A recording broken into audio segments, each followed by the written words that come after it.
to defending these victims. Nadia Murad is the witness who tells of the abuses perpetrated against herself and others.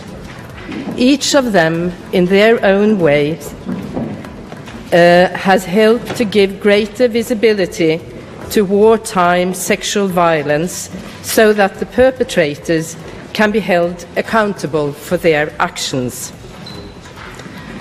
The physician Dennis Mukwege has spent large parts of his adult life helping victims of sexual violence in the Democratic Republic of Congo. Since the Panzi Hospital was established in Bukavu in 2008, Dr. Mukwege and his staff have treated thousands of patients who have fallen victims to such assaults. Most of the abuses have been committed in the context of a long-lasting civil war that has cost the lives of more than 6 million Congolese. Dennis Mukwege is the foremost, most unifying symbol, both nationally and internationally, of the struggle to end sexual violence in war and armed conflicts. His basic principle is that justice is everyone's business. Men and women, officers and soldiers, local, national and international authorities alike, all have a shared responsibility for reporting and combating this type of war crime. The importance of Dennis Mukwege's enduring, dedicated and selfless efforts in this field cannot be overrated.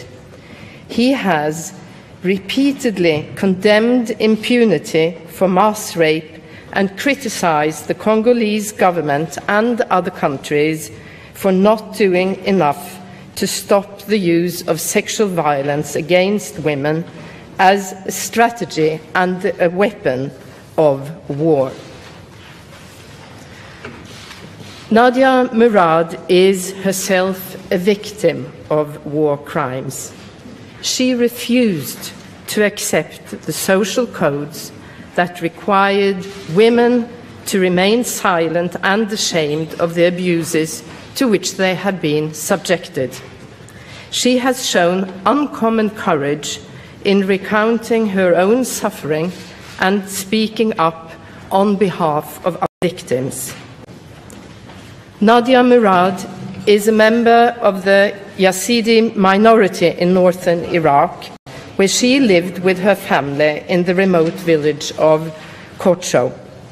In August 2014, the Islamic State, ISIS, launched a brutal, systematic attack on the villages of the Sinjar region, aimed at exterminating the Yazidi population.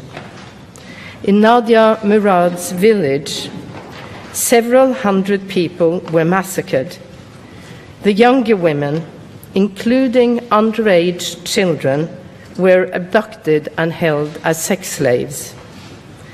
While the captive of the ISIS, Nadia Murad was repeatedly subjected to rape and other abuses.